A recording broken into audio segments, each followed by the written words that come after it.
Good morning, everyone. On behalf of our community, I extend a very warm welcome to all of you joining us for this week's webinar. Our weekly sessions are designed to bring together professionals, learners, and thought leaders to share knowledge, exchange ideas, and inspire action in the field of public health and beyond. It is truly encouraging to see such enthusiastic participation week after week, which reflects our collective commitment to continuous learning and professional growth. Today's session is particularly special as we focus on a topic that resonates deeply with the realities of modern workplaces. Beyond gloves and masks, comprehensive protection at work, practical strategies for sustainable occupational health. In an era where occupational health is often reduced to basic protective measures, this discussion will broaden our perspective and highlight sustainable strategies that safeguard workers in a holistic manner. We are privileged to have with us Dr. M. Selva Meena, MBBS MD, Community Medicine, as our distinguished speaker. Dr. Meena currently serves as a Senior Assistant Professor of Community Medicine at Government Virudhunagar Medical College, Tamil Nadu, and brings with her nearly a decade of rich academic research and field experiences. Her journey is marked by excellence from the very beginning. She is an alumnus of Anambra University and was awarded the gold medal as university first rank in her MD program, a recognition of her outstanding scholarship. Over the years, she has contributed extensively to public health research, serving as principal investigator and coordinator for several ICMR and state level projects, including studies on sudden deaths among young adults and chronic kidney diseases in Tamil Nadu. Dr. Meena's leadership during the COVID-19 pandemic was exemplary. As nodal officer for contact tracing and a member of the rapid response team at Madurai Medical College, she played a crucial role in managing one of the most challenging public health crises of our time. Her work has been widely published in reputed journals covering infectious diseases, chronic conditions, and geriatric mental health. Beyond research, she's a sought after speaker in research methodology workshops and has collaborated with WHO initiatives such as pulse polio immunization monitoring. Her awards, recognitions, and contributions to national and international projects underscore her dedication to advancing community medicine and shaping public health policy. With such an impressive blend of academic brilliance, research leadership, and practical field experiences, Dr. Meena is uniquely positioned to guide us through today's topic. We look forward to gaining valuable insights from her expertise on how occupational health can be strengthened through sustainable and comprehensive strategies. Ladies and gentlemen, please join me in welcome Dr. Meena, Dr. Selva Meena. Thank you, and over to you, Dr. Selva Meena. Thank you, sir.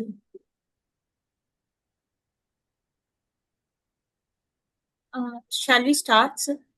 Yes, ma'am. Please start, ma'am. Okay. Thanks a lot for this opportunity, sir. And very good morning to all the Annamalai alumni, business alumni. So the topic is occupational health. So I wish to share a PowerPoint, sir. Please go on, ma'am.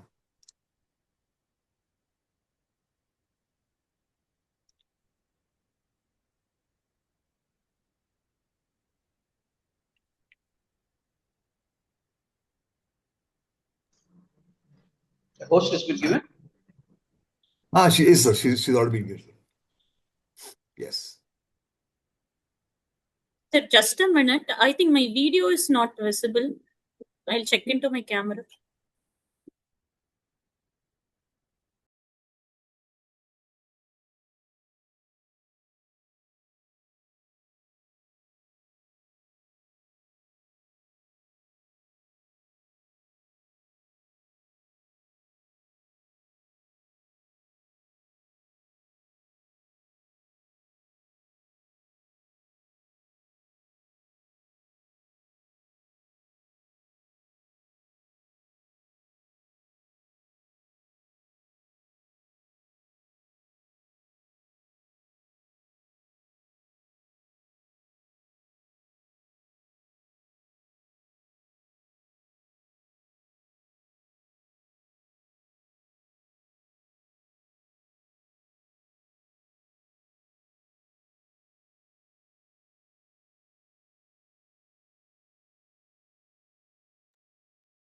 So the screen is visible? Yes, ma'am. Screen is Yes, visible. ma'am. Screen is visible. Yes.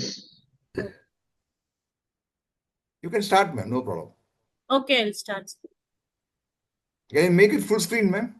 Or slideshow mode?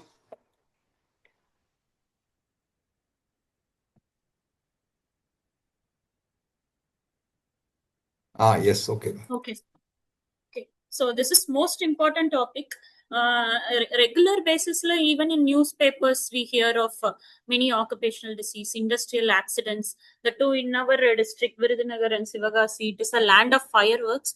So we hear of many accidents then and there. So as far as known, accident is not a single reason. அது மட்டும் occupational hazard கிடையாது, and also the many other occupational health problems apart from accidents. There are many problems faced by the workers. So it's very important to get familiar about the topic. We'll start with this Tirukural. வினை வழியும் தன் வழியும் மாற்றான் வழியும் துணை வழியும் தூக்கிச் செயல். என்ன ஒரு ஆக்குபேஷன், என்ன ஒரு ஒர்க்குனாலுமே, என்ன ஒர்க் நம்ம பண்ண போறோம், நமக்கு என்ன வலிமை இருக்கு, நமக்கு போட்டி இருக்கிறவங்களுக்கு என்ன வலிமை இருக்கு, துணை வழியும் நம்மோட சேர்ந்து ஒர்க் பண்றவங்களுக்கு எந்த மாதிரி வலிமை இருக்கு, அவங்களோட குவாலிட்டிஸ் என்ன, அவங்களோட ஹெல்த் சிச்சுவேஷன்ஸ் என்ன, இதெல்லாம் அனலைஸ் பண்ணி செஞ்சா எந்த ஒரு காரியமும் வெற்றி அடையும் அப்படின்னு சொல்றாரு. I think it is most suitable for our occupational health. Any structure, any organization, any factories. So இது எல்லாமே proper environment, proper work place and working force இருந்தாதான் we'll get a healthy environment and also a positive outcome நினைக்கிறேன். So I just want to start with this Tirukural. Ma'am, make it English because they are not speaking. Most of the members are not speaking Tamil. Okay. Not okay. Tamil speakers. Yeah. Okay. So the thing was, it was said, you must know your strength and your person who is working with you, their strength you must know, and what you have to do, all those strength you have to analyze, and you must do the work so that you will get a maximum output from your work and maximum profit, and the productivity will be increased. So that is said by Thiruvalluvar even before 2000 years ago. Now, what is occupational health? Nowadays we say generally not just occupational health. Health itself, we say it's not just a free of disease. Just being free of disease is not a health.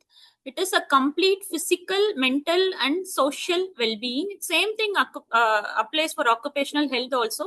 It is the complete physical, mental and social well-being of all the workers. Now WHO has also included another domain, that is the spiritual well-being. They are saying physical, mental, social and also spiritual well-being of the workers is called as occupational health. And the thing is, there must be a complete the work must be suitable for the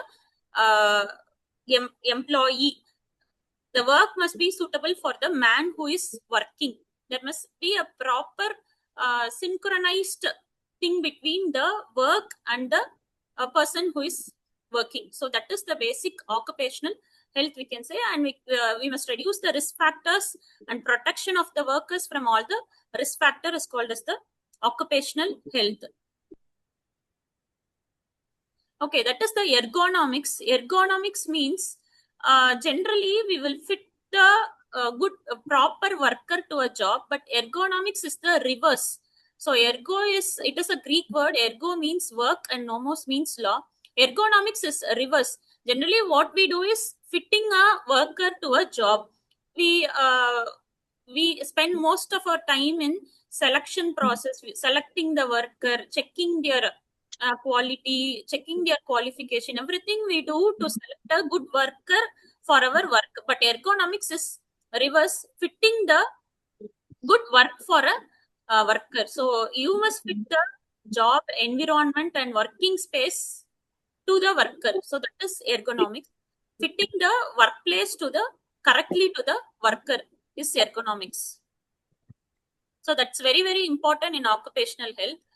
Now, before knowing about the preventive measures, how we can promote the occupational health, it is better to get enlightened about some of the occupational diseases. So, as we know, diseases something அவங்க abnormal. சுப்ரஜா இருக்காங்களா? இல்ல Sir, உங்ககிட்ட எது சொல்லுங்க. sir, shall I Kindly continue? mute, sir. Kindly mute, sir, please. Okay, so disease is something abnormal, and there are many factors for the disease. It can be a agent factor, it can be a host factor. So main agent factor for occupational disease it can be a physical agent, or it can be because of the chemicals used in the industries or used in the particular occupation, or it can also be a biological agent. So let us see basic important things about those each agents. So physical agent, it can be because of, as we know, the working atmosphere. In some industries and factories, there may be excessive heat, and the workers will be constantly working in a high temperature. Or in some places, they may be working in a very low temperature. So the heat, excessive cold, and also the light, like in welding industries and with flashes of light, that can be a agent causing the disease. And there may be a pressure, air pressure, or even the noise, with continuous work under the noisy environment, that may also cause disease. And some radiation exposure, radioactive substances, workers handling with the radioactive substances, and also some mechanical factors, electrical factors. These can all be the agents that cause the disease. They're all mainly the physical agents. So it can be a physical hazard, or it can be because of the toxic hazardous chemicals, or it can be a biological hazard. Say, like example, for agricultural workers, maybe the biological hazards in their work field, they may face some bacterial infections, and also animal rearing workers, they may face some animal borne infection, vector borne infection they may face. So that is biological hazards. Even psychological hazard, as we know, occupation is the another dimension of health, is also a vocational dimension. So our job satisfaction, how far we work and how far we are satisfied with the job, it all decides our mental health. Mental health is strongly related to our occupational health. So it may also lead to psychological hazards and mechanical hazards due to harmful machines. So as already said, there are many physical agents, and there are also chemical agents and biological agents. These are all some diseases. It is caused because of the bacteria, which will affect the animals, and through animals it will affect the person, animal handlers, like brucellosis, leptospirosis, commonly transmitted by rats, and anthrax, tetanus. So these are all biological disease caused by biological agents. And the dreadful thing is the occupational cancer. Most commonly it causes cancer of skin, and also lungs, and also bladder, particularly persons working in dye industries. So they are more prone to get bladder cancer.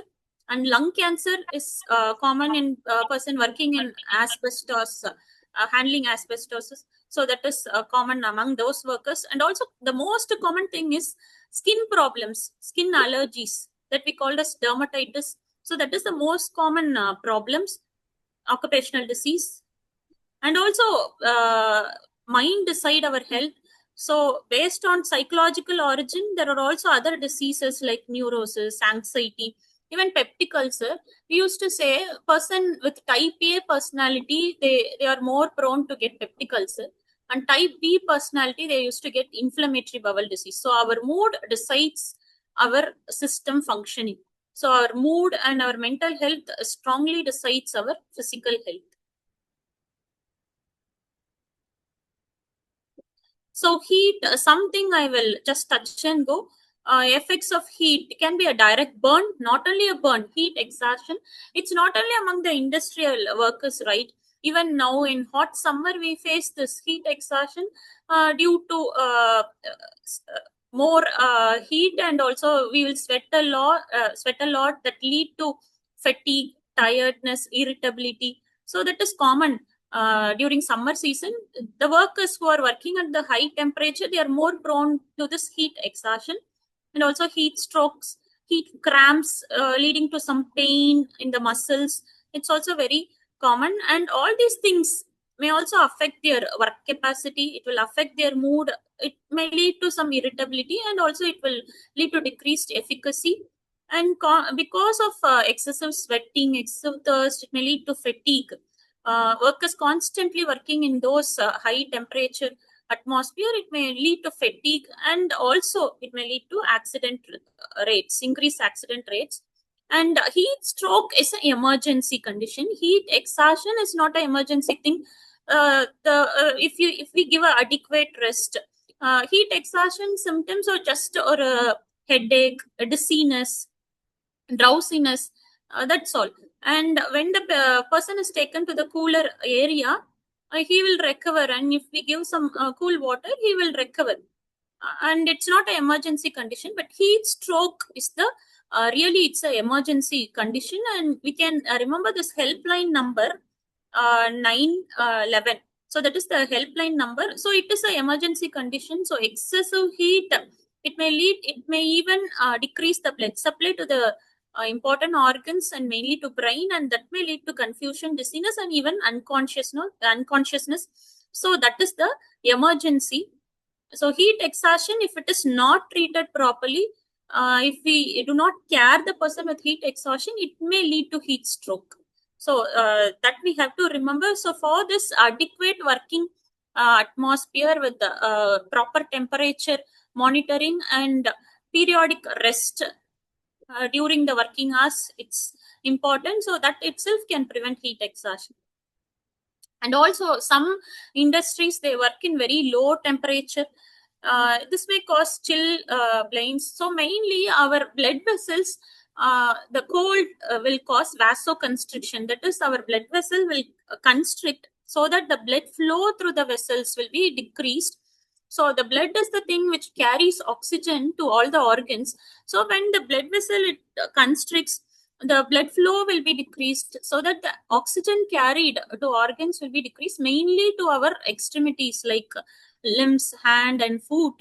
The blood carried and the oxygen carried will be decreased. When the oxygen carried is decreased, it leads to the thing called a cyanosis. We would have experienced even a newborn baby with decreased oxygen, decreased blood flow, they will appear blue. When they cry, they will appear blue. We would have heard about it. So that leads to decreased blood flow and decreased oxygen supply to the extremities. So that leads to a bluish discoloration that we commonly call as cyanosis. And this immersion food, many washermans, those who are constantly working with the working in the water in a damp area. So in a wet place, we can see this immersion food. And the frostbite is the, as I told, heat stroke is the emergency, frostbite is also emergency. Constantly working in a very cool environment, it may leads to vasoconstriction. That is, the blood vessels will contract and decrease oxygen supply, and also it will freeze all our fluids and the blood in the body. It will freeze, and it will also form ice crystals. It may form ice crystals, and our limb may be it will face numbness, and it will be very solid. It may be very solid and heavy, and that is called as frostbite. That is also emergency. Even when you wash with the hot water and take the person to the hot place, it's very difficult to recover him fast. So at the earlier stage, during the time of chill blinds, only just a reddish discoloration will be in that spot. If it is not seen properly, it may lead to frostbite. So at the earlier stage itself, a proper care must be given to prevent more serious conditions like frostbite. And also the light, excessive light, welders and some miners, they are working with the excessive light, or even a poor lighting, that can also cause some eye strain. Because of that, there will be tiredness of the eye muscles, leading to headache, eye pain, and also watering of the eye, like lacrimation and all those things. And we know this dancing eye. So dancing eye, that is minus nystagmus, we used to say. So that is called as dancing eye. The eyeball, it's not like a squint, like the eyeball will be constantly, it will be moving here and there, and the black, that will also be moving here and there. That is called as minus nystagmus. Commonly, minus, those who are doing mining will get this problem. And also noise. Constantly there will be more and more machines running constantly and producing noise. It may also lead to temporary and permanent hearing loss. So normally when the sound is exceeding 80, more than 75 decibels, some factories with machines producing 100 decibels, it may even lead to tear of the tympanic membrane, or even low, some 60 to 80 decibel constant exposure to that noise. It may itself lead to a chronic damage. Long-standing noise exposure can also lead to hearing loss. That is auditory effect and non-auditory effects. Continuously hearing some noises from the machine, it will interfere our communication. That itself leads to some anxiety, and the person may feel annoyed and tired. So these are all the things caused by noise. So this is minus nystagmus, which I told this, that is called as dancing eye. They cannot fix their focus, and the eye will be moving here and there, and the black cornea will be constantly moving. This is minus nystagmus. And also some vibrations caused by the machines and other process, it will injure our joints. And also the ultraviolet radiation, mainly the welders, they will be constantly exposed to the ultraviolet radiation. Mainly it will affect our conjunctivitis, and cornea will be affected, keratitis. So this is common. This is welders flash.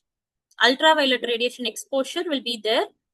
And other ionizing radiation, as we all know, ionizing radiation, like some radiographers, X-ray technician, even orthopedicians, they're constantly exposed to ionizing radiation. So it will cause gene mutation, and it will cause some major genetic changes. And if they are in a reproductive age, it can even cause infertility.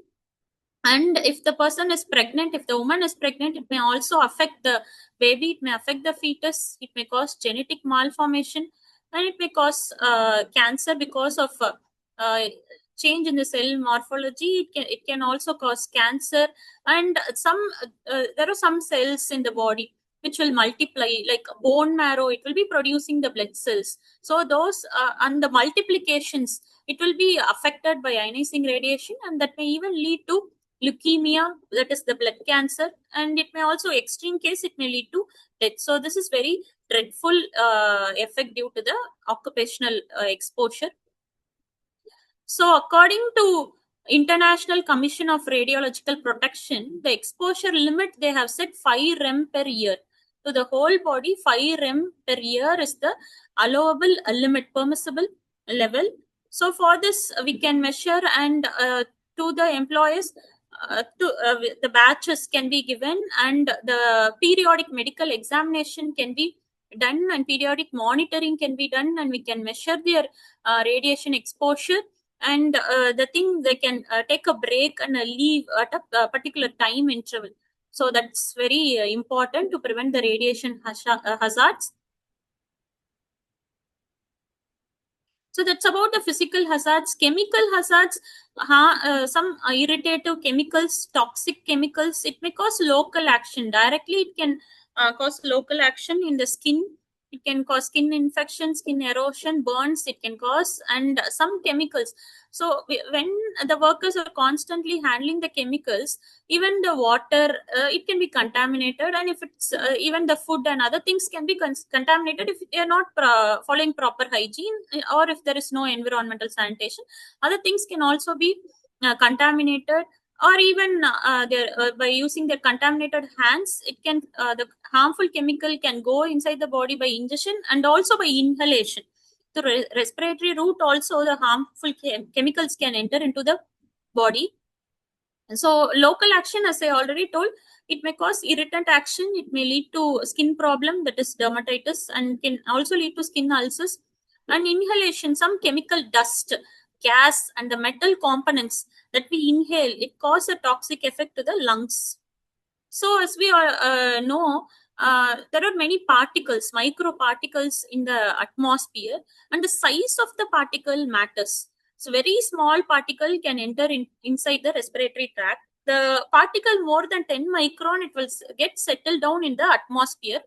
But the smaller particle, less than 10 micron, it can enter. And when it is 5 to 10 micron, our nostrils and the hair, everything will filter it and it will not allow it deeper inside. But when it is very small, when it is less than 3 micron, it can reach deep into the lung. It can also go to the alveoli, so that can cause the lung disease. So the size of the particle matters. That's why we are using the protective measures like mask, triple layer mask, N95 mask, to prevent the entry of very minor particles. Particularly N95 mask and all, it will prevent the entry of even 0.3 micron size particles will be prevented from entering into the alveoli. So 5 to 3 microns, it can enter into our that wind pipe, larynx, bronchi, and very small particle less than 3 micron, it can enter deep into the lung till the alveoli. So the dust, it is very, very important. So, and also metal toxins that can also be inhaled. And also mainly in inorganic metal toxins can be ingested, and main common thing is lead poisoning. So lead poisoning can be common among the industrial worker. It can be ingested, inhaled, and also the skin contact. So the commonly in lead poisoning, the person will have anemia and decrease in the hemoglobin level and decrease in RBC count. He may have anemia. So because of that, he may have fatigue, tiredness, and repeated infection he may have. So that's a common thing. And in the gums, there will be some blue line. If the person is having lead poisoning, there will be blue lines in the gum, and he may have abdominal pain, even constipation. So lead poisoning, these are the symptoms of lead poisoning. Even the severe poisoning can lead to headache and mental confusion. So that's about the lead poisoning. And this, I told, the dust particles less than 3 micron enter into the lungs now. So there are many occupation who are exposed to these dust particles. So persons working in the silicon industry, the dust particle less than 3 micron, it will enter into the lung and it will cause fibrosis of the lung. Generally, during our, when we get some wound, it will heal, right? It will heal, there will be fibrosis and there will be a scar. So similar thing will be happening in lungs also. So when the particle enter inside the lung, it will cause infection, it will cause a reaction, and then slowly it will heal and it will produce a scar in the lung. When the scar is produced, lung will be like an elastic structure. It will expand and it will contract during the respiratory process. So that will be affected. When the scar is formed, the elasticity will be lost and that will be affected. So these things commonly occur in all these conditions. So silicon particles will cause silicosis, and coal particles that will also cause fibrosis of the lung. So it will decrease the work capacity of the lung. And the spinosis is nothing but when the cotton dust, the worker is exposed to the cotton dust, they'll those who are working with the cotton fibers, weavers, they may get this spinosis caused due to the cotton fibers. And bagasosis is the sugarcane particles. So that will also cause lung disease. And asbestosis, it is very dreadful. It not only causes the fibrosis, decrease the lung capacity, it may also cause cancer in the lung, and also farmers' lung when they are exposed to hair dust, pollen particle.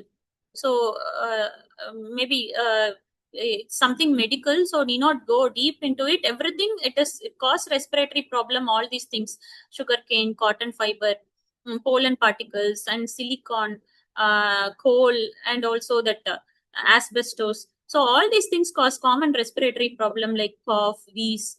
So that is the message that we have to take in this. And biological hazards, as I already told, various bacteria, virus, and fungi. So these things will cause the disease transmitted by the animals, mainly animal handlers, agricultural workers, veterinary physicians, and lab workers. they'll be getting these disease. Those occupations are more prone for these biological hazards and mechanical hazards due to the machines and the accidents. Okay, and the last but not the least, the psychological hazards, the frustration, lack of job satisfaction, and some insecurity in their job, insecurity to their health and the mental health, and the human relationship. So that's also a very important. We spend most of the time in our workplace than we spend the time in the family. We spend most of our time in the workplace. So the human relationship and the emotion, tension, and our career, everything affects our psychology. So that also comes under occupational health. And the cancer, I told mainly the skin cancer, lung cancer, and also bladder cancer. So skin cancer, some corrosive substance, the workers who are making road, tar workers, and who are working in oil refineries, oven workers. So they're all more prone for skin cancer.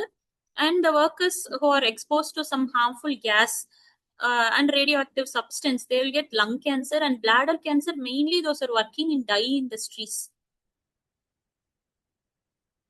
And this is most common occupational skin disease. Okay, so this is common health problems that we get in the occupation. And a newer concept is occupational disease among the IT workers, occupational disease among doctors. So each occupation we take, each occupation is specific, their work mode is different. So they are prone to different set of the occupational disease. Now in IT field is common. So among them, the more common occupational disease is stress, neck pain, and the low backache. They're all common in the IT workers who are sitting for a long time, who are seeing their screens for the long time, who are not using their positioning their neck properly. So likewise, newer occupations, we face new and new occupational disease. So the main thing is we have to prevent it. As we already say, prevention is always better than cure. We have to prevent rather than after the disease comes, rather than all the damage has been done and curing after the disease has occurred. It is better to prevent it. So it is also easier, and also it is very cost effective to prevent a disease rather than to treat the disease. So I again want to quote another famous poem from Thiruvalluvar. Varumunnar Kavadan Valkai Erimunnar Vaitar Pol Kedum.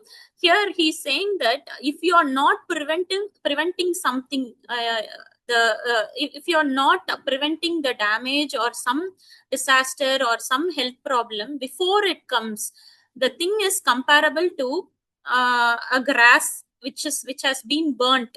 It is compared to that. He's comparing that you have to prevent everything before it comes. If you are not doing so, a farmer or some person who is having his grassland, when it get burnt, he have to prevent it before it gets burnt. No, right? So it's similar to that. Likewise, he's comparing. If you are not following proper preventive measure, then the damage cost will be a lot. So that's what he's saying. So prevention is always important than that of the cure. So first, the basic health promotion, we say the nutrition of the workers must be taken care. So proper nutrition, proper food, and the nutrition itself will decide their health, right? So we follow that the food is the medicine. Unave marundu. So food is the medicine. So proper nutrition will build his immunity, and it will prevent his other infection, occupational hazard. So nutrition must be given importance, and other disease control measures, environmental sanitation, that is very, very important. The workplace sanitation and the work engineering techniques, that must be taken care.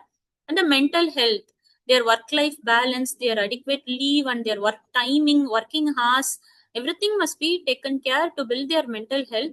And also special measures for women and children. As we all know that child labor is prevented. So above 14 and 16, 17 years, the special acts for those children, their working hours must be reduced. Normally, it is 8 hours for the adults, mean it's only for 16, 17 years children, it is only 6 hours. So likewise, even the work hours and also the women, their women maternity benefits, the special care for women and children must be given, and periodic health education must be given. So making the people aware is something a good thing we do. We must teach them about the health hazards in the working place and how to prevent it, how to wear the personal protective equipments. All those things must be taught to the workers. So prevention is very, very important. The prevention also we can discuss in 3 headings. What are all the medical measures, what are engineering measures, and what are legislative measures? So medical measure is pre-placement examination. So as I already told, before selecting a worker, we have to see whether that worker is suiting for the job and whether the job suits the worker, whether his physical, mental health and his capability is matching with the work and the work environment. So that must be seen. So even before appointing a worker, we have to do a pre-placement examination. So we'll be testing his ability, his work capacity, simultaneously his health situation, health condition must also be tested. So by a proper registered medical practitioner must do a pre-medical examination before appointing a worker into a job. So that is the pre-placement examination. For that, we'll take a basic history of his illness, his family history, his disease history, his health status. Common examination will be done. Even the lab investigations, common lab investigations will be done. The blood examination, urine examination. If needed, some scans, other examinations that must be done. It must be done before appointing the person into the work, and also the periodic examination must be done. So then and there we have to give a medical examination. Then and there we have to give the medical examination to the workers. Periodic medical examination, it depends upon the work in which he is placed. So, commonly we'll say once in a year medical checkup must be arranged for the workers. Once in a year we have to do the medical checkup. But in some industries where the workers are exposed to very toxic metals, like they are handling the lead or radioactive substance, in those industries every 3 months we have to do the medical examination. So that is periodical medical examination, and routine medical and healthcare services must be given, and notification. This is very, very important. If any occupational disease is reported, occupational cancer or lung disease or skin disease, if anything is reported or any accidents, injury, that must be notified. So this notification is not to put the blame on the owners. It is, we have to prevent it. We must know the cause that have caused the disease, and we have to prevent it in future, and we have to rectify the correction. So it must be notified, and the working environment must be supervised at a regular interval by a doctor and by an engineer, and also industrial hygienist must supervise this working environment, and the records must be maintained. Their health records, their periodic medical examination records must be maintained for the future reference and for research purpose. And finally, the health education and counseling of the workers. So whatever measure we do, the workers must be educated that they have to use it. Can the delegates can share some can share your experience regarding this? Even though when we provide more safety measures, they may not use it. Can you share your experiences regarding this, sir? So for me to share my experience, I can say when I was working in COVID-19 pandemic in the wards, I see the workers who are the structure, they're taking the person in structure, and the sanitary workers, they don't wear mask, they don't wear protective gears. Even though it is available, they don't wear, because they think it is not important and it is uneasy for them. It's not comfortable for them. They think so. So whatever the facility is there, the thing is we have to see that it reaches the beneficiary and they use it. So we have to educate them. Then only they know the importance. So that health education is very important. Not only the facilities, the person must understand that it is the felt need. This needed for him. He must feel that it is their need. Then only they will be using that. Can you share some of your experience regarding this?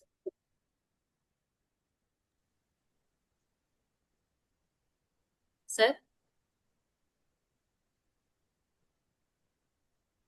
Okay, sir. Yes, ma'am. Yes, ma'am. Yes, ma'am. Yes, ma'am. Yes, sir. Have you had any experience like this? Because only if they feel that it is their need, they will be using it. Or else, even if we provide some equipments, protective gears, they won't use. I commonly see this in the hospitals. Workers who are handling the waste, they won't be using because they think it is discomfortable for them. So whatever the thing is, we have to make them analyze that it is must for them. Do you have any experience like that, sir, in your workplace? All of us have, ma'am. All Actually, of them. Can you share, sir? they refuse. I mean, they think they think they because when we force them to use PPE, Yeah. they think. I mean, it's not necessary for them. They think it's not necessary, and they think it will be discomfortable for not them. only discomfort. They think, for example, going very high working in high places, when we ask them to wear harness and I mean they say no. I mean it's cumbersome for us. We can't. That is their thing. And also particularly the gloves and all, the hospital sanitary workers, they refuse to. Yeah, because the reason is because they can get jobs in informal and sectors very easily. In Gulf, where I used to work, it was mandatory because the salaries were 3 times of what you will get here. So they will obey. Otherwise, they lose the pay for the day. Here they are ready to quit. I mean, if you insist, they will quit and go to some other factory. So we lose labor. See, the problem is it's so, especially in Tamil Nadu, it is very, very difficult to get labor now. Yeah, They are bringing all the way from Bihar and UP and all that. So we have to really, for example, now in my factory, we are now thinking of providing air conditioned accommodation. The reason is because we want to retain the workforce. So if you insist on personal protection devices, they don't want to continue to work. Yes, and not only in worker level, even even at the level of software engineers, if you tell them to go, I mean, if they check parameters like BMI, they quit. Yeah, they'll rather quit and yeah. See, all canteens serve sweetened tea. They serve mounds of white rice. You cannot, I mean, if you tell, they say, sir, these are all not for us. We are hard-working people. We need lot of rice. And all of them, most of them get diabetes by 50. Yeah, the lifestyle must be changed by the person. He must change it's a from cultural within. issue, ma'am. Even if I find it very difficult to get protein food, even if I go to top hotels in Chennai, like, Adayar Ananda Bhavan or Sangeeta. Where do you get protein food? It's just not available. I mean, only again idli, dosa, puri. This is the only thing available. So it's a cultural issue. It's a country we have to change to eating. Yeah, Muthukumar sir, please go on, sir. Okay, sir, thank you. Sir, Yeah, Muthukumar in sir. fact, I'm reflecting Mr. Vishwanathan what he said because, madam, I am from an industry where the safety is probably one of the most riskiest option, oil and gas industry, where people work in offshore everywhere. So I reflect what Mr. Vishwanathan said. My experience is very clear. When you're working in the US, I worked in almost like 22 countries implementing projects. When working in Western Europe or Australia or US, no problem at all. People follow. No need to set up anything. They have basic discipline to follow. When it comes to India, I worked in Bangladesh, India, in the Middle East. In the Middle East, exactly what Mr. Vishwanathan said. No doubt at all. A very good point he made. I also see that. Here, salaries are high.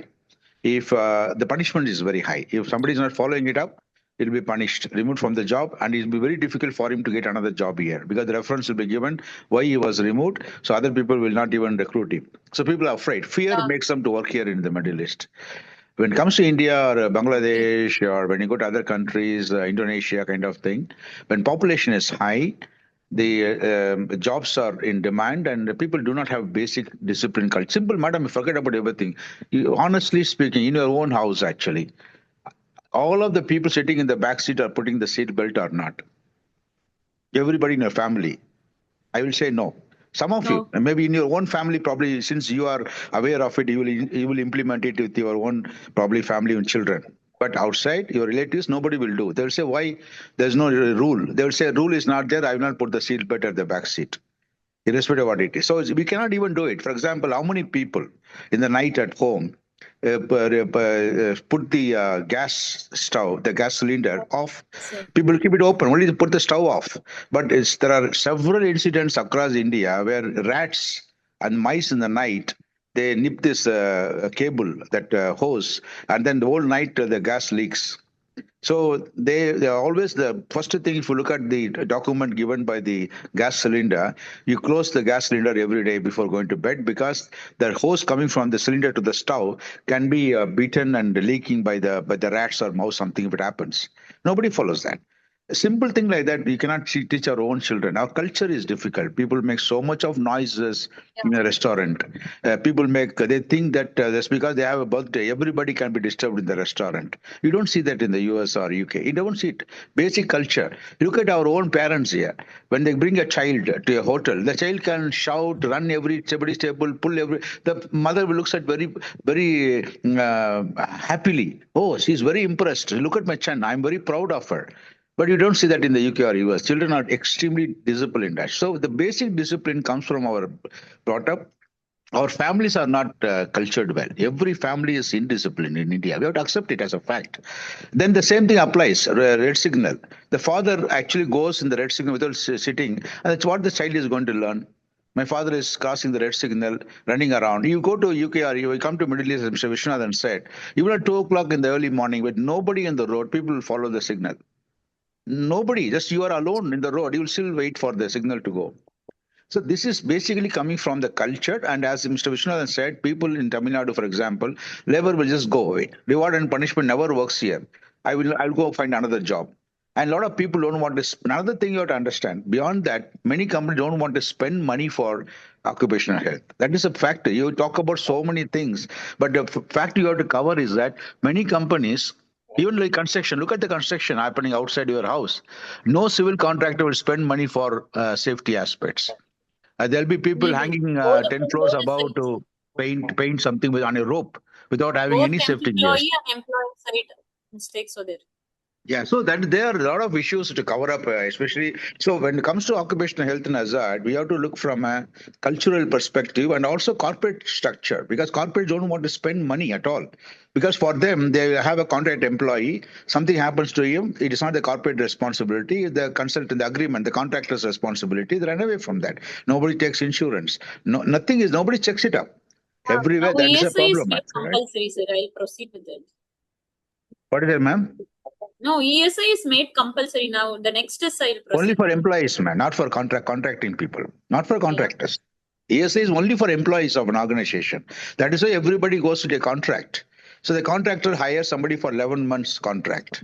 You look at it, all the contracts are 11 months only. They will, then after 2 years or 3 years, they will give a gap of 2 months and again give the contract so that they don't come in the labor laws that they worked for continuously for 3 years, they have to become an employee. They follow all these loopholes. Your ESI, again, good for employees only. It is not for contract employees at all. A construction worker, no way.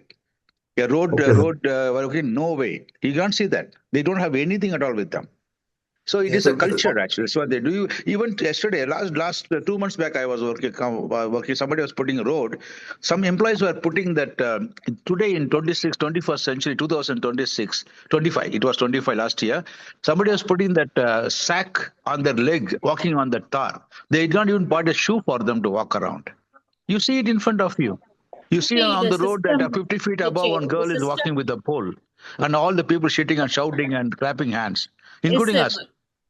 whatever may be the law, whatever may be the legislation, the system and the individual responsibility and accountability. Yes, sir, you are correct. That's right, Ma'am, ma'am. But where we are creating the awareness, you tell me how many trainings are happening. No, Tell that me. must be created. That's what I'm saying. Exactly. So the awareness Exactly. is important. Exactly. That must Now, be created. So a person must feel that it is his felt need, it is his safety to wear the safety gears. Then only he will exactly.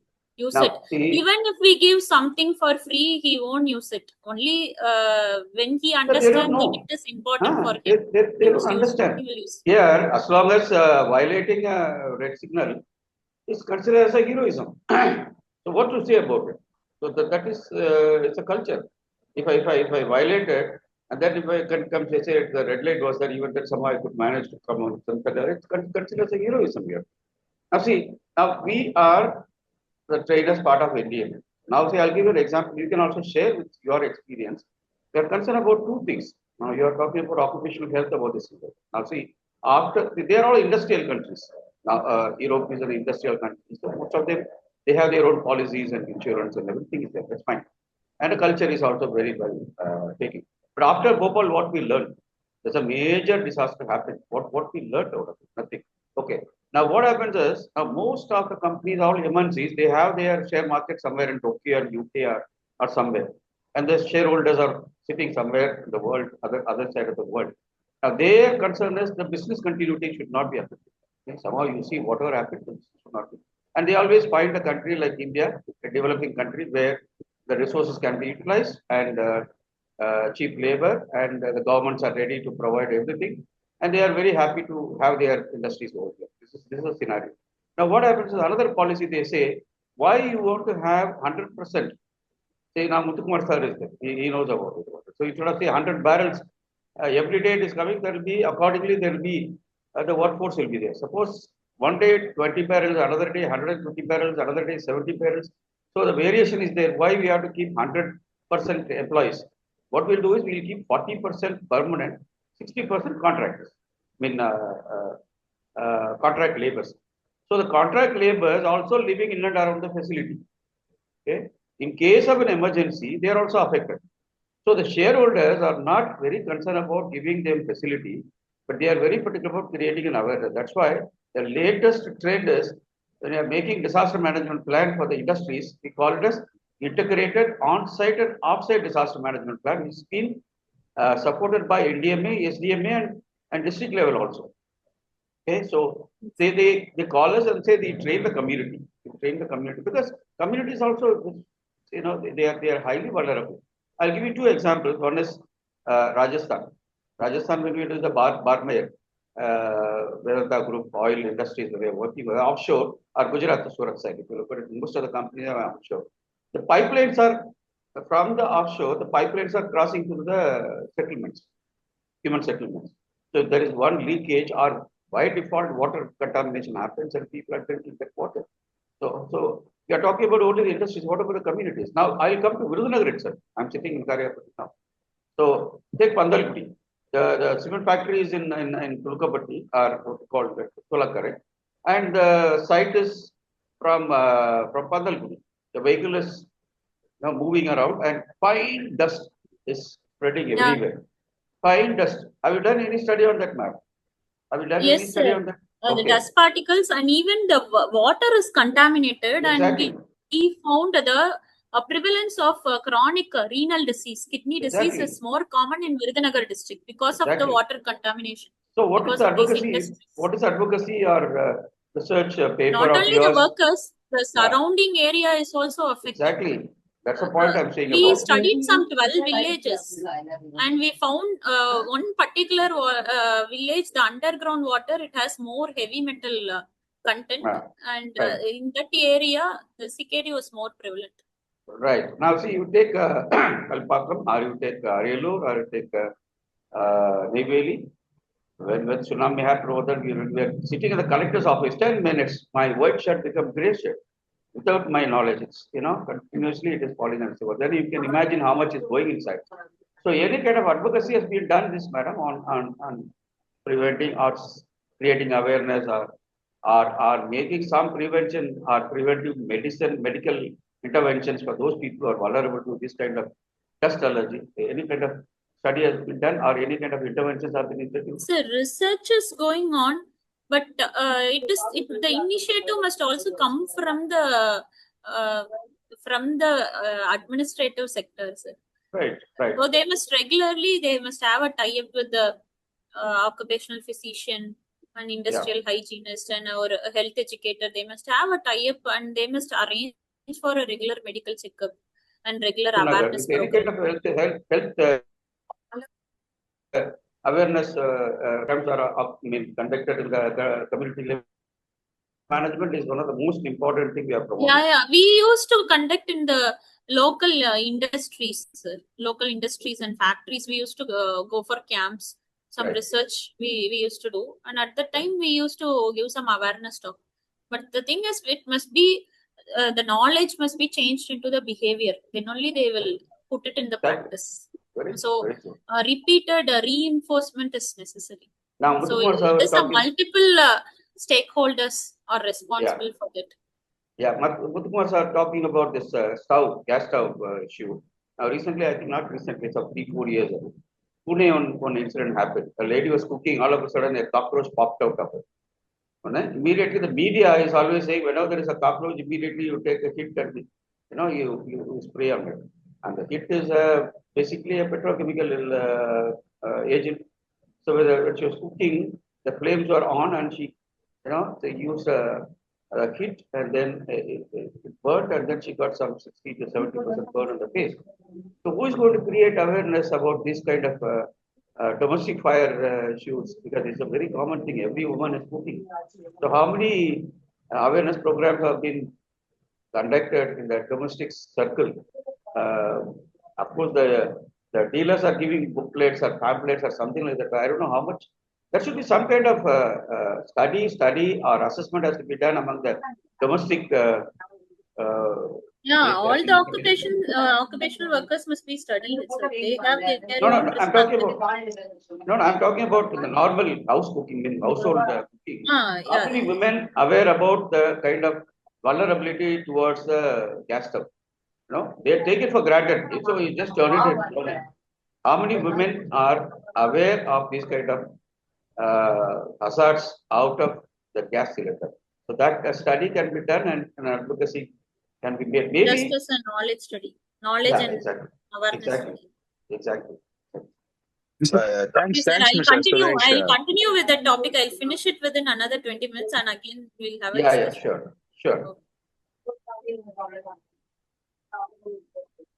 Sir, I'll share the screen. So the screen is visible, no, sir? Yes, ma'am. Visible, ma'am. So this is the medical measures that we saw. Not only the medical measures, there are many engineering measures that must be followed. So first of all, the designing of the building. So even before the approval, the proper designing must be done, because once constructed, it's very difficult to change. So in the blueprint itself, the proper designing with proper setback and proper layout, proper designing with the proper blueprint, it must be done with good ventilation and everything. It must be as per the norms. So that will promote occupational health and the good keeping. That's very important. As we proceed in our day-to-day works, the proper housekeeping, the cleanliness, mainly the dust particles, that must be cleaned periodically. The metal particles, the dust particles, it will be in the surroundings. So even in the floor, in the loft. So all those things must be cleaned, and the dust particles, if we do it, the wet cleaning, it is very effective to remove those dust particles. And the proper ventilation, if needed, the exhaust ventilation, and mainly everything can be mechanized and machines can be used, like shifting the acid, corrosive chemicals, like pipes or machines can be used there. And then mixing the toxic substances, machines can be used there. Lifting the heavy loads, there machines can be used. So wherever possible, if we are using machines in hazardous works, we can protect the workforce. And also substitution, the toxic metals can be replaced by non-toxic metals like lead, which we saw it is very toxic, it can be replaced by iron. When it is possible, it can be replaced like the toxic can be replaced by non-toxic materials. And then isolation is when the toxic hazardous work is carried out, it can be when it produce some harmful byproducts and toxic products, that can be done in a separate area where the normal routine workers will not exposed to those hazards. It can be in a separate area, in a separate building. Not only the place can be isolated, and also the time.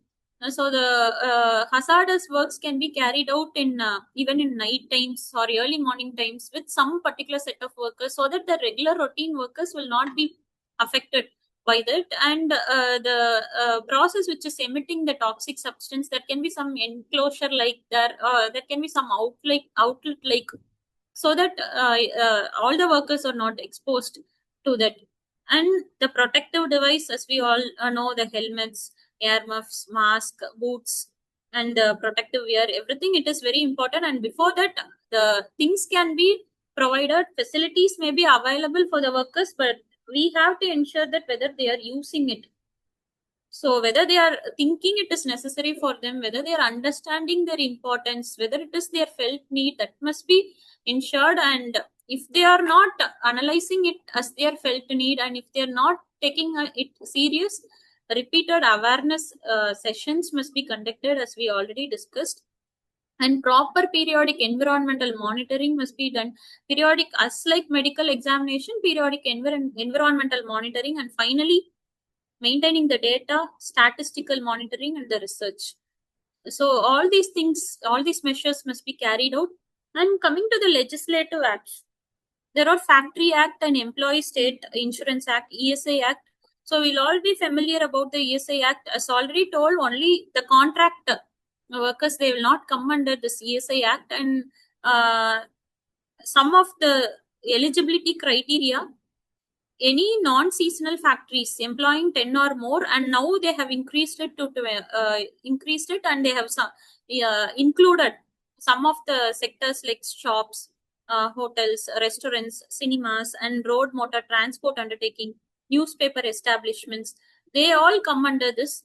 And even now educational institution, private medical institutions employing 20 or more person, they're also covered under this. And also the minimal wage, now they have increased to 15,000, and if the person is with a disability, the minimal wage is it can be 25,000.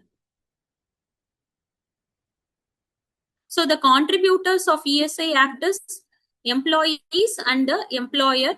So employee, he will contribute 1.75% of his salary, and employer will contribute 4.75% of his salary. So total contribution will be 6.5%. And the state government will be contributing 1/8, and ESI will be contributing, the central government will be contributing 7/8. If the employee's wage is less than 100 rupees per day, he is exempted from the contribution to ESI. And these are some benefits. So medical benefit, we all know ESI dispensaries are there. So even mobile ESI clinics are there. Even the private specialty hospitals has been linked, and private practitioners can also register as insured medical practitioners. They get all kinds of service like OP, IP, and investigation, immunization services, delivery services, family planning, emergency services. So all kind of medical benefits are given. And sickness benefit, the person when he is availing the maximum medical leave of 91 days is permitted with 70% of wage. So he will get the 70% of the wage from the ESI fund that has been contributed by him and by his employee, state government, and also the central government. The fund will be there, and from that 70% of his wage will be given for a maximum period of 91 days. And extended sickness benefit, even 2 years, the sickness benefit can be extended. They have listed out some 34 long-term diseases.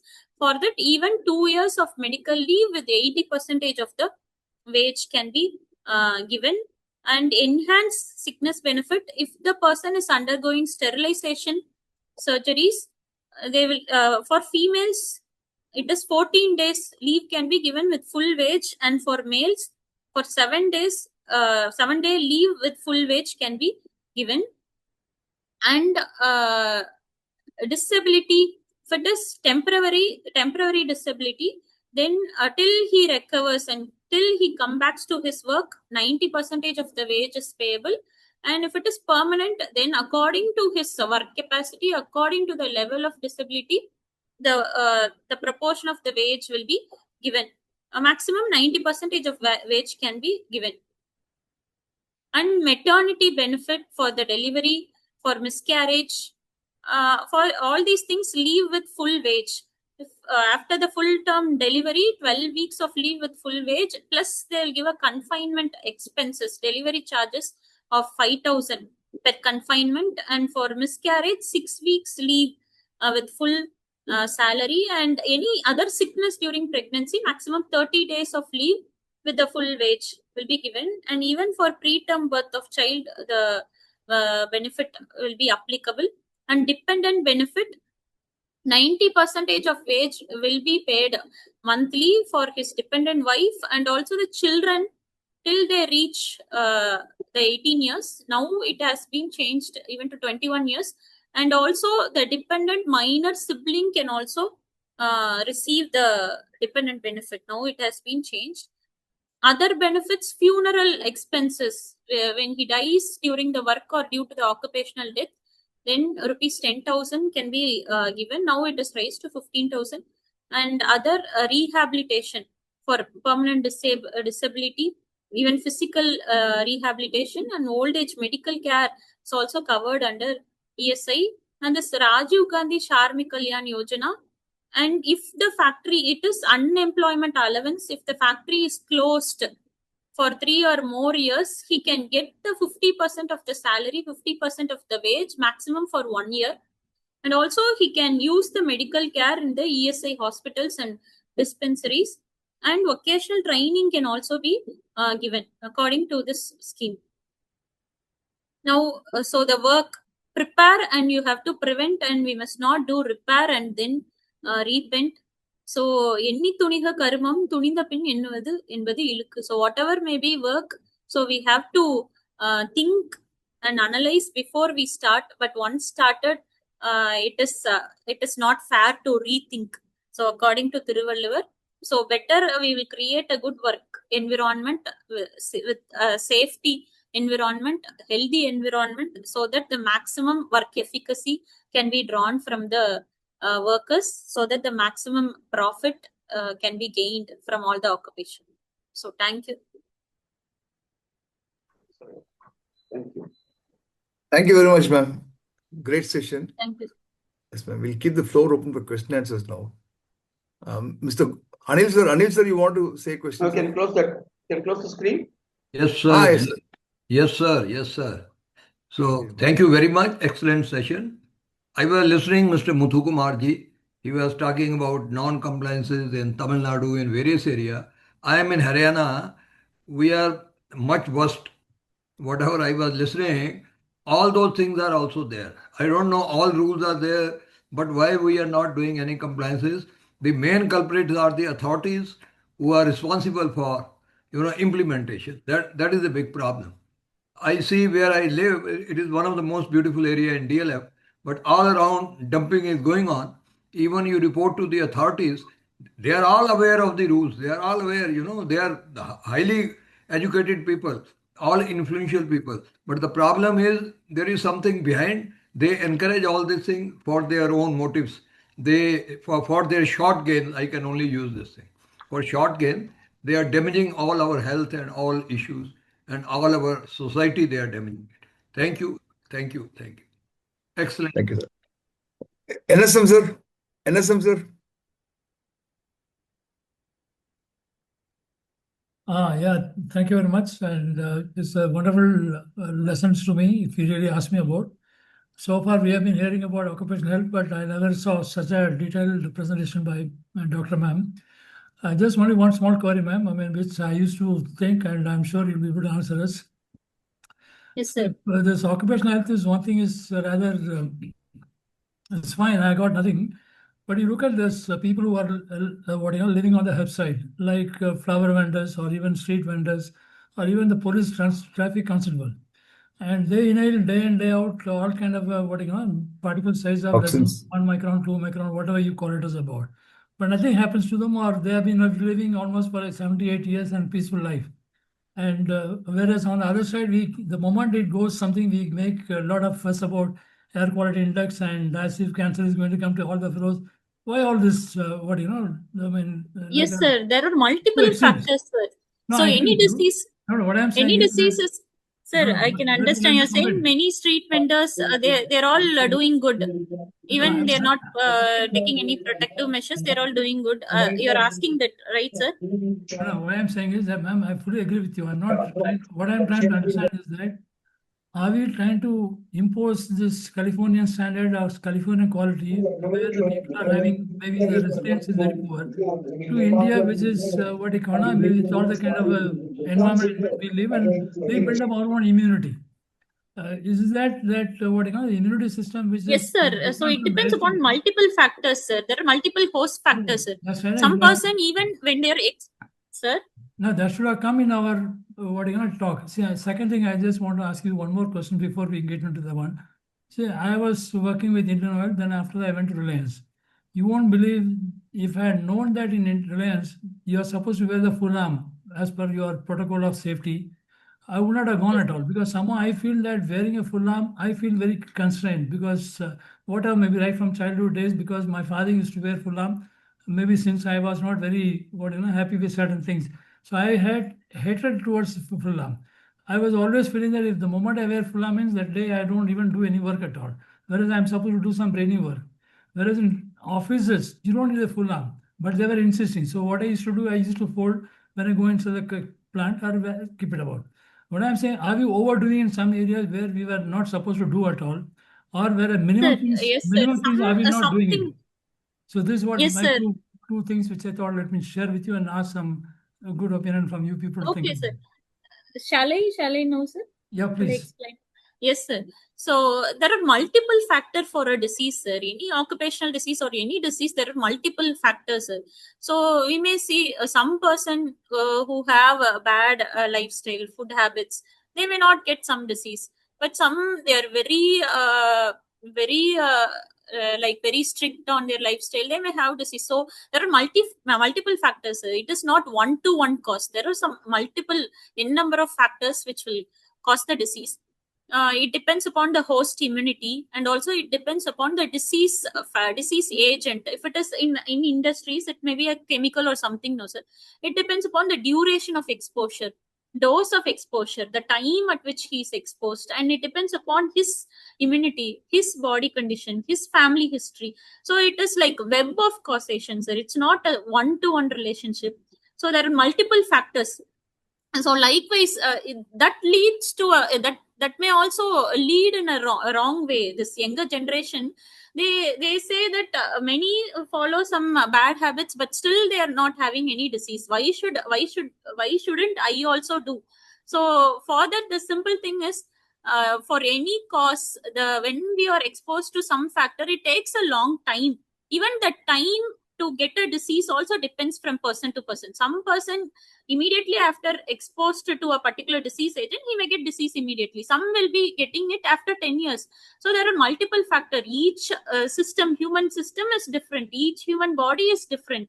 So only you will be more aware and conscious about your own human system and about your own human body. So it's not that when that person is not getting, I will also not get, and I can do whatever I want. It's not like I'm not this. saying that way. No. The So, problem comes like this. The more you try to create this kind of a fear psychosis in the people. no, I'm not saying it's not a fear. Not you. I'm saying as a whole. No, I'm not saying the medical fraternity is creating the fear, sir. That's what I'm saying. So it depends upon multiple factors. That will be individual variation. No, but you look at the repercussion. See, you look at the repercussion. What is happening is the chemical disease nobody wants in this India. It's atrocious. If the chemical diseases are not going to come at all, how the standard of life will improve? We say everything is wrong with the plastic. We say everything wrong with the chemical. Without you tell me even water is a chemical. So how can you say that there is a chemical-free fertilizer, chemical-free, all kind of things we keep talking about? Educated people, even in our, I'll just give a simple example. NCRT book. Now that they got banging on account of judiciary, the same thing they do trash in terms of acid rain. The acid rain pH is supposed to be less than 4.2. These guys are writing 5.5 pH, which is even carbon dioxide can be dissolved. Sir, it's all the relative thing, no, sir. so much of misconception is floating around. All Yes, sir, educated it's people all also, we are also relative thing. created into That's it. what, No, we are also yeah, created that's into what that. I'm saying, sir. Sir, No, that's no. what this values and all, My it's all a request is relative that- concept, sir. No, my request is that, see, your thought process is excellent. Your people like you only can really do a change. All that I'm saying that today in India, anything is, if you give reward, people will start following. See, like Bollywood or Hollywood or Hollywood, everywhere people are looking at, or sports, people are doing it. Similar way on health. Is there anything to say that, okay, state A is much better than Sir, health, the important thing is you will be knowing more about your body, sir. Whatever you eat okay, and that's whatever individual. habits you eat, you will be a 10% analyzer whether it is suiting your body, sir. So because there is more subjective variation, sir. That's right. So you can analyze, you can No, you're listen right. to See, what like- your body says. Like today, we are measuring That's GDP. No, today we are measuring GDP. Similar way, we are also measuring what is called gross national happiness index. Is Sir, there anything to say about little in bit terms you're of- not your sound, your voice is very it is No, less I am saying audible, is sir. any- Can you any increase leading your indicator? volume, sir? Is there any leading indicators like you have got infant mortality? You have Yeah. got BMI. So similar way, is there anything on a national level? Is there any leading indicator to tell district of Virunnagar district is excellent in terms of health conscious, or just Chankote needs to improve upon? Like that, you have got anything other kind to have a leading indicator. Then government also can help. So people like you Sir, can. individual health indicator is calculated for each district, sir. No, like as a society IMR, as a whole, I'm infant. saying. Like happiness index is being talked throughout India, no? Yeah, Is there anything those to say in things we are terms not of- calculating it. No, Happiness maybe we'll index, have to that is- develop. No, we'll have to develop and try to help about. That's what my request is. Yes, sir. Yes. So, and also one thing I want to say, sir, that normal values we used to say, no, sir, the BMI and cholesterol, before they told it is 200 is okay. Now it must be less than 180. All these things are relative concept, sir. So they will fix a cutoff. How they will fix is they will take a group of normal individual, they will take their average and plus or minus 2 standard deviation. So it's all a relative concept. That's why it's everything, the concepts are keeping on changing. So according to my thing, we see many patients. So everything is, there will be a subjective variation. So you can be a best person to assess your health. You can be a best person to assess which is suiting your body, which habit is suiting, which diet is suiting. Likewise, maybe. Yeah, and also the over precaution can also lead to lack of immunity. So over cleanliness, over hygiene can also lead to lack of exposure to the common microorganism. That must happen. Then only body will also develop immunity. So over hygiene and over consciousness may also lead to poor immunity sometimes. Yeah, I agree. I mean, see, unfortunately, we are not able to measure the stress in the person because, see, you rightly said you are giving all that thing about whatever Sage Thiruvalur has said, no? One way Marandu is okay, that's an excellent part.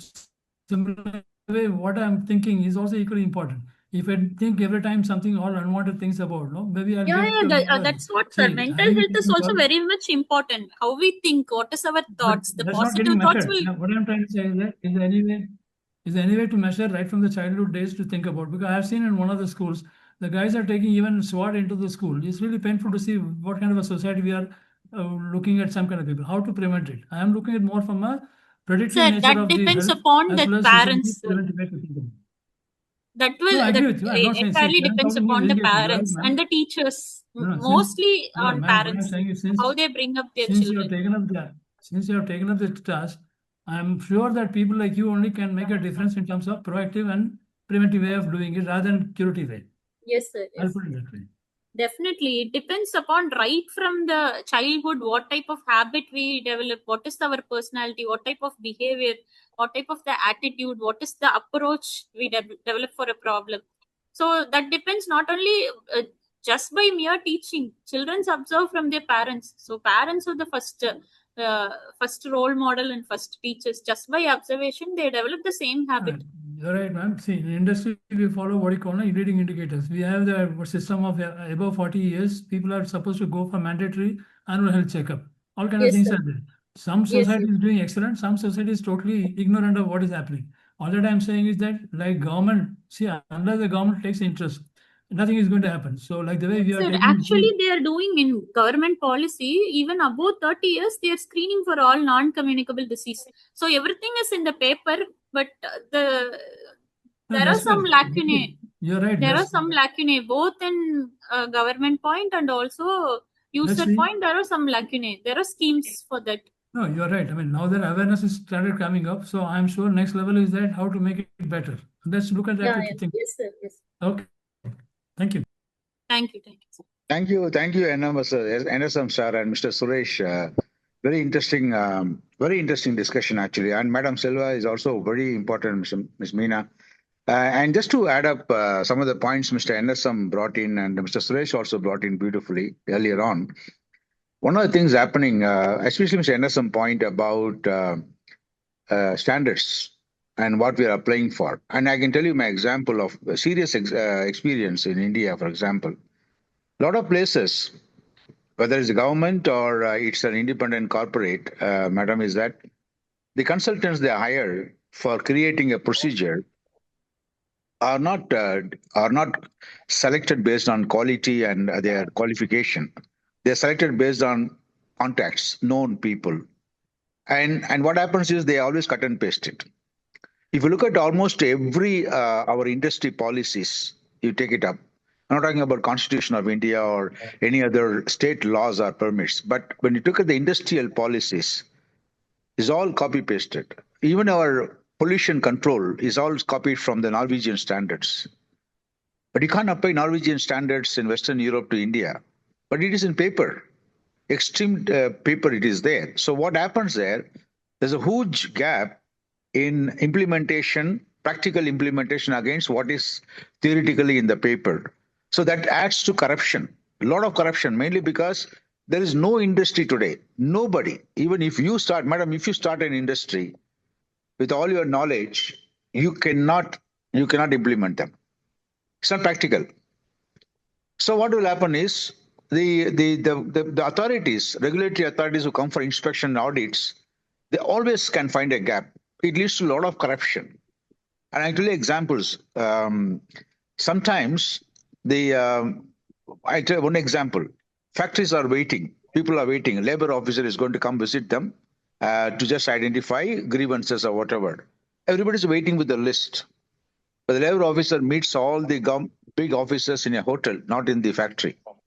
It's a very common phenomenon in India. Nobody can deny that. And so then the leader goes there and comes with the answer. That's what happens. And that is another issue. Unless a proper consultant is hired, qualified with quality, and what is required for a particular industry, a specific custom, what you can implement. That is what you can do. If we have a factory, madam, if you have a factory of 5 crores worth, you cannot implement rules which are designed for 500 crore factories. That's what the standards say. Everybody's same. Yeah. How can you do it? So fundamentally, what Mr. Anderson says applies. And secondly, look at all our movies. Every hero comes without a helmet on the bike, and they do all circus. And parents take the children and enjoy themselves. They watch it at home. No parents say it is right or wrong. I'm just saying example. So one day, the actor Ajit was asked, because he was coming, he's a race driver, he was coming with a helmet. So when he asked about it, he said, it's absolutely correct, sir. But the problem as an actor is that if we do not show the face, we put a helmet, people will think that he is using a dupe to do this and he's not doing it. So they have no other choice to expose. They are doing the stunt, not the dupe. They have to expose their face. But it is right. It is against the procedures and policies. And we learn from that. Our all kinds of things. We can look at all our political parties now. Every political party is riding with motorbikes without helmet. And they are implementing laws and regulations. They become ministers and they implement laws, but they themselves go in a motorbike without a helmet for a political campaign. It will happen in another 3 months in Tamil Nadu. Everywhere there is an issue coming up. It doesn't happen outside. That is what I'm saying. If you look, just step outside India to some country, they don't do that. They will follow. The guy who's making a lawmaker, policy maker, follows the rule what he's going to put in. Otherwise, they can't do it. So fundamentally, those issues, I do not know how we can resolve it, but it has to start from school, madam. School is the first place where people can be taught. Instead of writing NCERT books for what happens with Sri Rama and other people, it's important that we identify discipline in the school. That is what is important. Later on, they can learn whatever they want to learn according to their interest. That is what is important. I think schools are the first place, of course, then as you correctly point out, parents and family. And if we do not do that, it's a kind of a problem. It will always continue like this as a society. Thank you. Yes, Well sir. said. So Well there's said. another thing. The Well- previous speaker, he told implementation of the research. We have to do a research and implementing. And as a researcher, I know the personal hardships also. The main thing is they won't allow publication of the research which has the results like this. If we do a study on industry and if we bring out these are all has some lacunae and this must be corrected, the main issue is publication of those research. And recently we did some research on drug abuse among college students. So we did not get even ethical clearance for that because it is a legal issue, and if even principal told it's okay, but our institution did not give ethical clearance. Even if we find out if there is a drug abuse, it is a legal issue and we cannot publish that. So the inspector who is responsible for that area, he will come into problem. So these are all some hardships we have. Even So if we we are plan not- for some research, there are practical difficulties. No, we are known First for of all, contradiction. sensitive topics will not be allowed to do, and the No, we next are- thing is if No, we no, derive no. a result something contradictory, it will not be published. No, we are known for contradiction, madam. We are known for contradiction. Now see, Yeah. 3 days back, Professor Vishwanath is here. He can acknowledge that. So always, 3 days back, we had a high-level meeting on environment and this thing, climate change, because summer is approaching. So heat waves impact and very interesting topics were going on. But they kept the water bottles and plastic bottles, and they were talking about elimination of plastic. Yeah. So on the table, everywhere you can see all plastic bottles, water bottles. Now, what to say about it? If I point out over there, you tell me tell me, you buy a regular thing and say, I have this thing. I always carry this. Sir, Well said. sir, you know something? Same thing Suresh- is Muslim. Same thing Suresh, is Muslim. Sureshji, well said. Well said, Suresh, Suresh. Suresh, sir. No, see, this is a tin one. Now, see, what I am doing, this is a tin one. This is Yes, sir. Yes, sir. So as when- correctly pointed No, out, even no, in ma'am. many schools No. they teach, but they supply a plastic bottle Ma'am, during what the I'm- school annual what- days and functions. What I'll do is every time when I organize a conference or a national seminar or local seminar, when the participants are registering, along with that, I'll give this bottle. Very good. I'll ask them if somebody can sponsor, I can put the name. Otherwise, at least this 30 to 35 rupees, no problem. So I'll I'll give it over there. So that that name also will be the registration name. I'll give it over there. They can carry it with them. And then after the thing, I'll keep a can, 20-liter can. They can fill it and they can use it. Nobody will touch it. The name will be there. That's again a psychological thing. They'll look at this is not mine. They will not take it. And after that, they will carry it along with them. See, I've been carrying this for the past 2 years. Wherever I go. First thing is whether I look my luggage in my flight or this thing, first I look for this bottle because it becomes a habit. So somewhere we have to start. Somewhere we have to tell the government, see, you are talking about environment and this thing, and all the tables are all not even plastic bottle. That is also Yes, not sir. possible. The Okay. maximum what we can do is the change from us. Change begins within us. Ma'am, So let the me first thing we finish. can do No. is that one. No, not only that plastic bottle, that is become a தொலைங்கன்னா சொல்லிட்டு போயிடலாம் கொஞ்சம் குடிச்சிட்டு வச்சுட்டு போடுவாங்க half bottle of water will be remaining as it is and throw it as it is. I know Virudhunagar district, every single drop of water, how much they are struggling. Half bottle, ஒரு litre bottle ஒரு 2 sip குடிச்சிட்டு அப்படியே வச்சிருவாங்க. They will throw it out. அது எங்க போகுதுன்னே தெரியாது. ட்ரெயின்ல நீங்க மார்னிங் ஆல்சோ டிராவலிங் இந்த train coming from Pandian window திறந்தா இட்ஸ் ஓப்பன் குப்பை தொட்டி. Anything you can throw to. All plastic bottles throwing outside. They don't even bother to put and throw it over. So somewhere we have to make an initiative instead of telling about it. So that is what we have been talking about. Community-based initiatives are rightly pointed out. The school is the best thing to start with. That is, the next generation should follow it over there. And parents should support that. That's what my point. Anandan sir. Pardon? Karur Anandan sir. Vanakkam. Already I have posted in the chat box, sir. Yes, As he has told, it has to go to the students in schools as well as in colleges. Apart from that, the crackers industry and chemical industry are more polluting than the other engineering industries or whatever. But those things need real control on all these aspects. Now the people are telling now Thothukudi that sterilite will be opened like that. So these things has to be studied well, and then government, everybody has to take care of all those points. That's what we have to think and then do something on those lines. Just like in Japan, no, and if the earthquake comes, no, tremors or something like that, the students just will go out or undergo the benches like that. They have been trained. So that way the students has to be trained in all these aspects.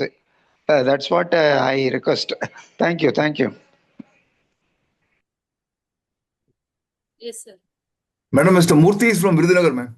NS Murthy is from Virudhunagar. Oh, okay, sir. Anyhow, when change begins with me, like what Mr. Suresh has rightly said, no? See, I have been asked to take some classes on net zero. Since then, I have stopped buying all this plastic bottle, or even somebody gives me free of cost, I don't even take it. I mean, you have to have your own self-discipline, then only you'll be able to propagate. I mean, I look at that way. I mean, certainly whenever I go, I ask some glass of water, is like warm water is really good, or even hotel, because the moment they say they say that, okay, this flow seems to be rich flow, so you can even lay or when I can give it over. I told, please don't give me ordinary water, that's enough for me. What I'm trying to say is that we have to make a beginning somewhere, and then that beginning can come in the form of taking to right politicians so that he can carry forward. I'm sure Gopi can help us in all the things. Give some awards to the people who are really doing, or give some best award to the district which is very proactive in health. Maybe that kind of a race will start, then people will start following. I look at it that way. Otherwise, we talk and we go away, it's painful, no? Only people who can understand, like Dr. Ma'am, you can really give a proactive way by which what are the yardsticks to measure it. Whenever you go to any hospital, if you see the people coming with all that big size and small size, all kind of things, the BMI has got some still problems still. I don't know why it is not being pursued. Maybe actor like Ajit, maybe he can even become a health this thing for you people to think about. I don't know. We'll have to find out ways to communicate to the people en masse to make Tamil Nadu better or make India better. I'll put it that way. Another one which Muthukumar probably, sir, you can appreciate one more thing. I've seen the people when they migrate from one place to another place, they work better there. They don't work in their own hometown. I've seen it in Kuwait also. Kuwait, the local Kuwaitis, they don't do any work. All expats, we do like a bulwark and we make it about and we follow all kind of things. Maybe the Tamil Nadu needs something of that kind to think about. We say, no, I mean, the people coming from north are doing good work. Tamil fellows, they don't do work. They go to Tasmak. These are all kind of a local culture which they can't change it about. But you feel very great in your place to think about. Anyhow, when there are a lot of psychological issues, we'll see how to overcome. And I'm sure now that we have started talking, good solution will come. Thank you. Thank you, sir. Suresh sir, would you like to add something, sir? Point. Actually, recently, 3-4 months back, Madras Medical College, we had this occupational health session. I was invited, Dr. Mahesh invited me. And most of them were for the industries. And after the session, they all decided, sir, using the CSR, we'll create an awareness. That's what we have been doing in Gujarat and Rajasthan.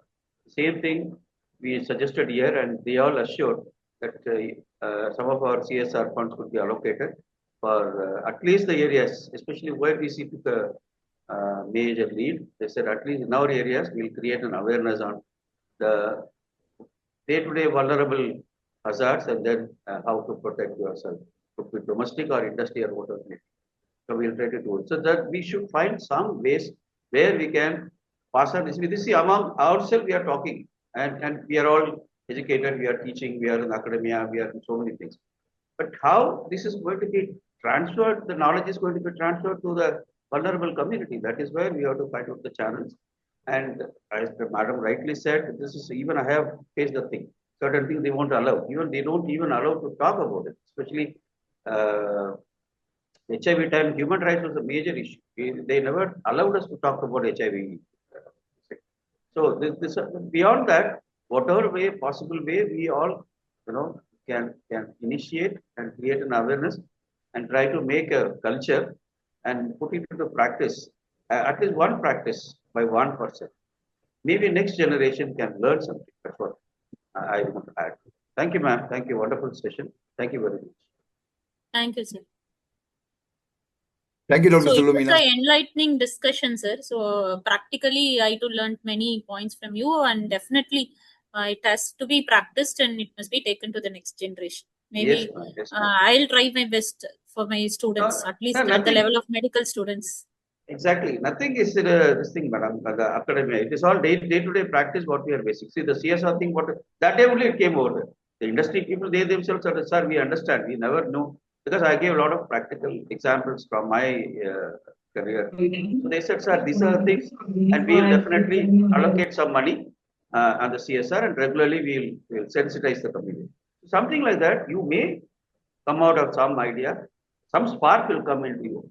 Try to work it out and see and find out the impact and make it as a good practice. Share with us. We are there to take it up and implement in other places. So now see, as rightly said, you're sitting on a bomb. This match industry. Recently, now yesterday also there was a fire accident in Andhra. There are some 40 Yes. 41 people died. 8 people are now in serious condition. So Sivagasi, for them it is a daily day-to-day mala. Every day they are all. Very frequently fire accidents will happen. So when after the when I was in UNDP, after I think during the tsunami phase, then we had that time WhatsApp was not there, so we are using mail, and we had a discussion. And since I am from this south side, I used to travel a lot, and now here. Every time those days, madam may know about it. Whenever there is an accident, the victim has to be carried to Madurai all the way for any kind of this thing. That's around 180 kilometers they have to travel. But no, it's not so, sir. No, that's what I'm saying. That's what I'm saying. We did a lot of advocacy on that. Repeatedly, we went and met even the union minister. We went and told them, showed them the map, how much it costs over there, and the traffic, everything. And the first thing started from Virudhunagar. Now we are asking somewhere in the Sivagasi itself, so that the first aid could be given and that can be so how much we can apply at the place, because the 40 minutes is considered as a golden hour immediately after the disaster. The 40 minutes is considered as a golden time. Within the 40 minutes, how much medical care is being given, he'll be safe. I have given many case studies last time also. So at least if that can be taken care, then it can be shifted to a specialty center. Instead of that, carrying at the same condition, it's going to cause more problem. So continuous advocacy has to be done. Advocacy, soft advocacy, at least allowable advocacy we have to do and try to make as much as possible, which is benefit to the vulnerable community. That's what we have to do. Now, Sivagasi, at least they have Virudhunagar, they have, madam, plastic surgery has been done here, Virudhunagar? Yes, sir. Yes, plastic surgery is done, but neurosurgeon is not there in Virudhunagar. Okay. All other specialty are there. Excellent. That's a very nice thing. So we started 2009 continuously. Of course, to local NGOs also helped us. They came out with a lot of case studies, and finally, and see, there are a lot of loopholes also there.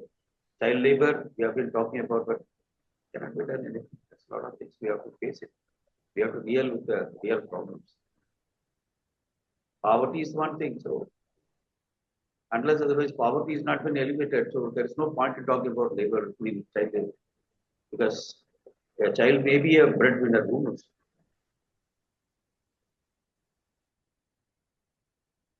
Anyone else has a question? One last question we can take. Saravanan? Saravanan is from the industry, of the pharma industry. Saravanan, you have anything, Saravanan?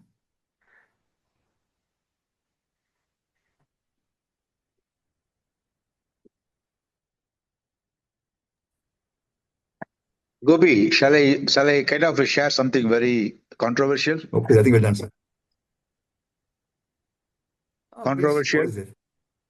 No, it's okay. No, No problem. About one of the major issues, because even Mr. Suresh talked about the poverty, the child labor, and all these things. So, shall we share something? Because if someone like Ms. Meena can actually, I do not know.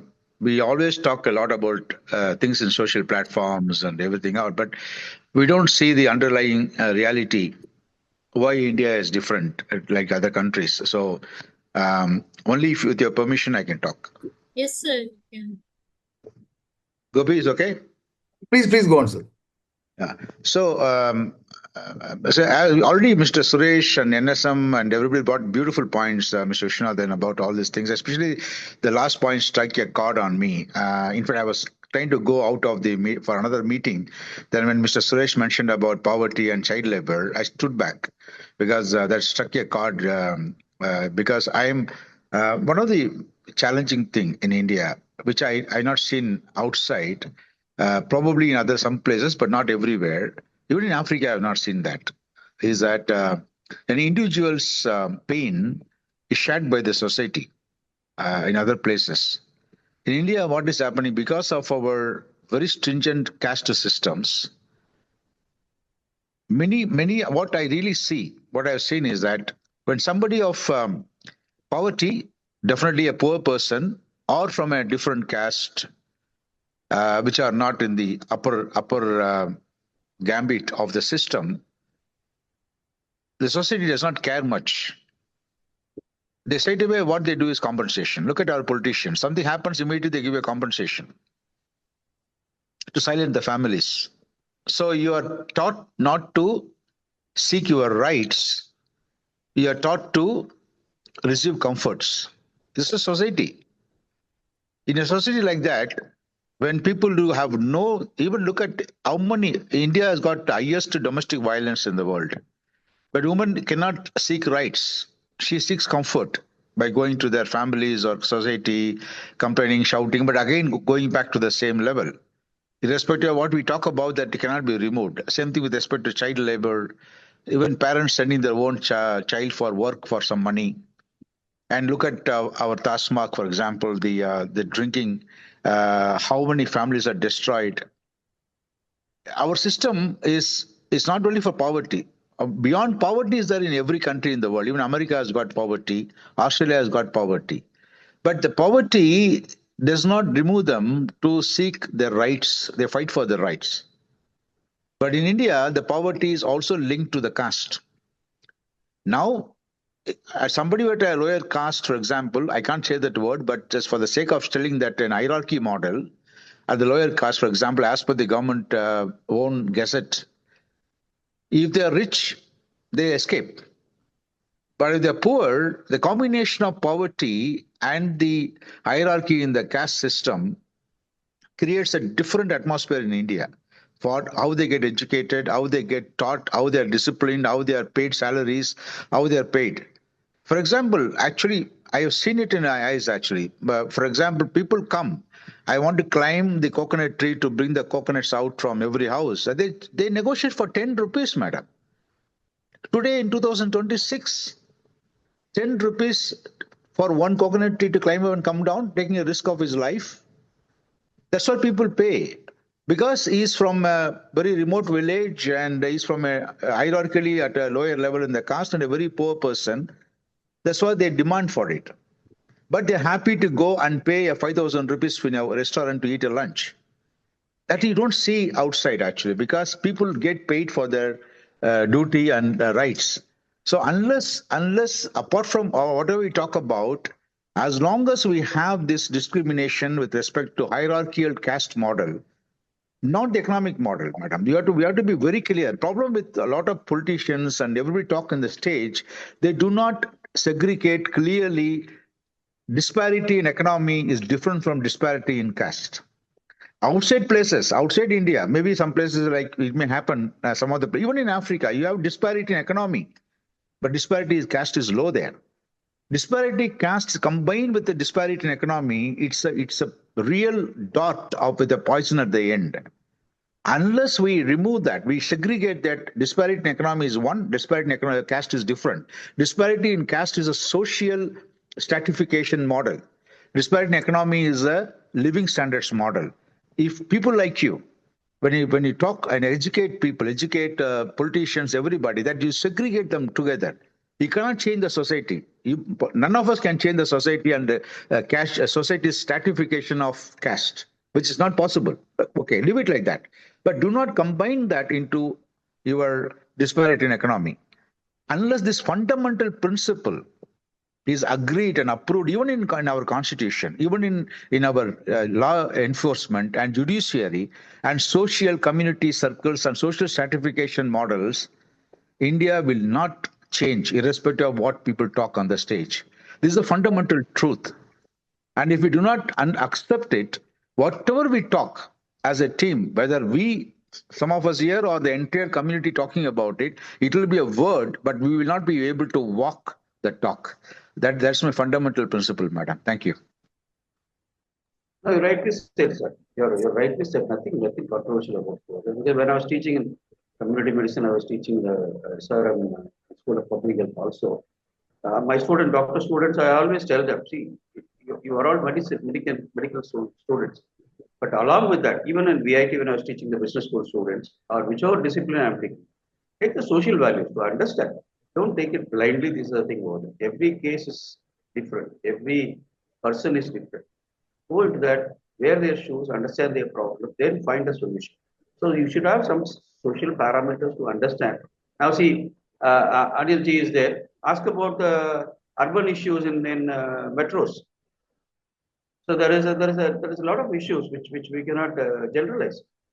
So Delhi metro is different, Chennai is different because here regional things are more problematic.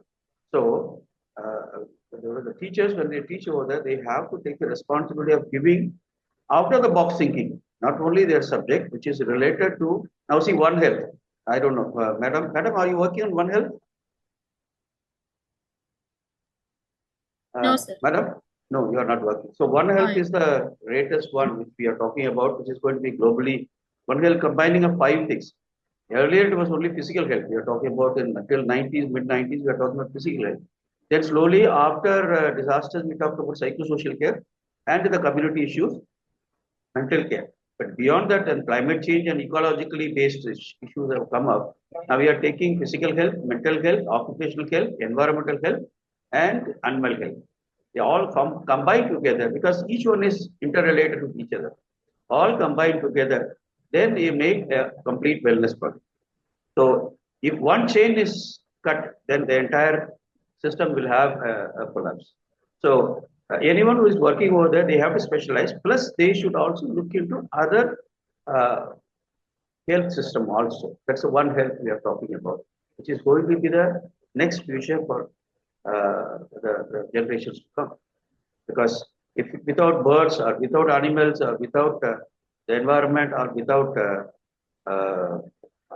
industrial policies, the physical health and mental health cannot sustain in a solid state. It will be always disturbed. So unless otherwise the balance is not maintained, this is going to be a major challenge. So that's what I've been teaching in all the medical schools or public health schools or management schools or wherever I go. You should consider everything a balanced view of taking the social and technical things. It should balance. So I'm talking about techno-social strategies. That's what my specialization, and I've been insisting on.